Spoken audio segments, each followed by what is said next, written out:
Breaking news చూస్తున్నారు. బంగారం ప్రియులకు బిగ్ షాక్ ఇస్తోంది పసిడి.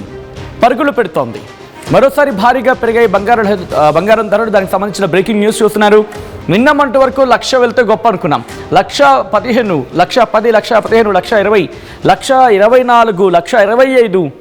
అసలు బంగారం పరిగెడుతోందా లేకపోతే ఏకంగా రన్నింగ్ రేస్లో ఉన్న కాంపిటీషన్లో పాల్గొనుందా? ఆ టైప్లో మారిపోయింది ఏకంగా. ఇప్పుడు ఏకంగా తులం 2 లక్షల వైపు పరుగులు పెట్టబోతోందా? ప్రస్తుతం దీని గురించి మాట్లాడుకుంటున్న క్రమం. ఇటు అంతర్జాతీయంగా నెలకొన్న పరిస్థితుల దృష్ట్యా ఇటువంటి కారణాలా? ఏమో కారణాలు ఏమైనా కావచ్చు, కానీ పసిడి మాత్రం పరుగులు పెడుతోంది. ఏకంగా 1,37,000 రూపాయలు. మీరు వింటోంది, నేను అంటోంది అక్షరాల నిజం. 24 క్యారెట్ల తులం బంగారం ధర 1,37,000 రూపాయలు దాటిపోయింది. గోల్డ్ రేట్ అంటే అర్థం చేసుకోవచ్చు. తులం 24 క్యారెట్ల గోల్డ్ ధర 1,37,000